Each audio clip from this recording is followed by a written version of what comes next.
Hello, this is Kira K Designs, here with a helpful video on how to do the stitch pattern for my Dappled Light Bandana Cowl. This is a finished cowl. You can see it's got a really nice slip stitch texture with two colors. It's not super hard to do. It is a 12-row pattern, so you definitely want to get the instructions where it's both written out row by row and shown on a chart. But I'm also going to show you here how to follow it a little bit visually. So first up, I'm at the side where both of my yarns are, which means it is time for me to change color.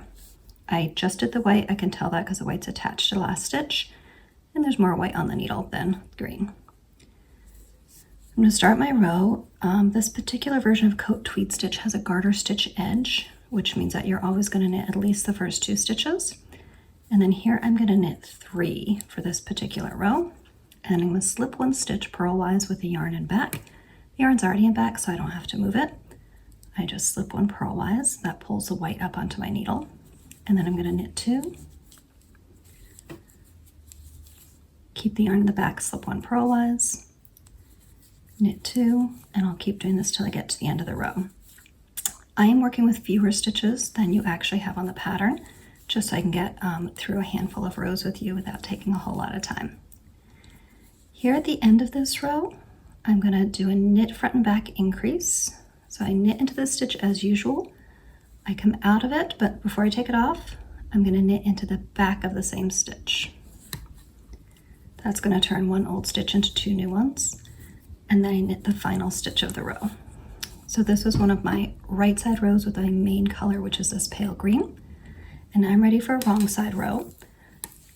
On the wrong side rows, you continue with the color that you just used, but that's kind of obvious because my other color is stuck on the far side. I really couldn't do a row with my white yarn now. And here, the instructions have this written out stitch by stitch, but if you're a visual person, basically you're going to knit the matching stitches and slip the ones that don't match. So here, if it's green, I'm going to start with knitting it.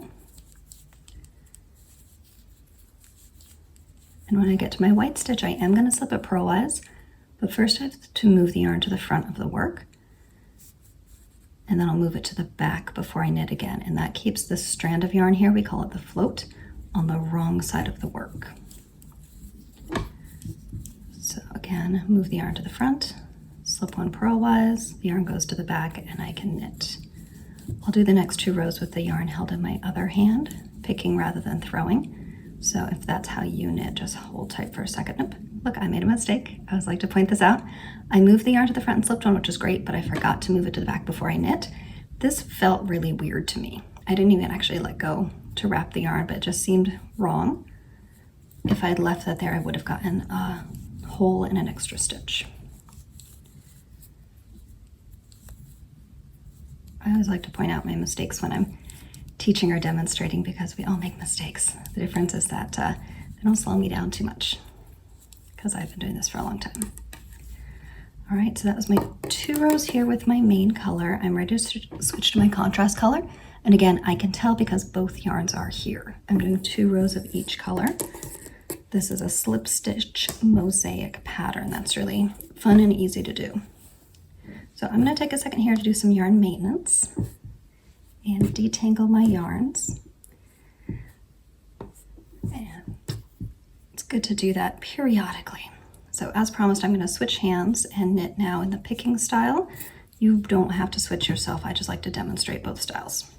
So I'm going to start here, knitting 2 on this row, and then I'm going to keep the yarn in the back since I'm on a right side row. Slip 1, knit 2, slip 1, knit 2, slip 1. So you can see the rhythm of this row is the exact same as the other ones. The only difference is where you start the row, how it ends, and if you're moving the yarn before you slip, which is on wrong side rows. Here at the end, I'll slip the second to last stitch and knit the final one.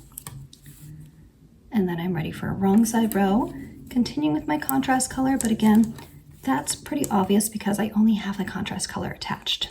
The main color is stuck at the far side of my work. So here we go. Again, I'm going to do a little yarn maintenance. If you do a little bit of that regularly, then you won't end up with big tangles. All right, here again, I'm going to knit the matching stitches, and I'm going to slip the ones that don't match, but I'll have to move the yarn to the front before slipping and to the back after it. So I'm going to knit one, yarn to the front, slip a stitch purlwise, knit two, yarn to the front, slip my stitch, yarn goes to the back, knit two, and over. So really, the rows are very similar. The wrong side rows, you always have the yarn in the front when you slip. There's some increases on certain rows, but you now have seen all of the building blocks. I'm going to record a second video to show the bind off on here, but I'll show you just a quick preview. Here at the end of the cowl, there is a garter stitch edge in our main color and then a channel islands bind off. So you want to find that video when you're ready for it.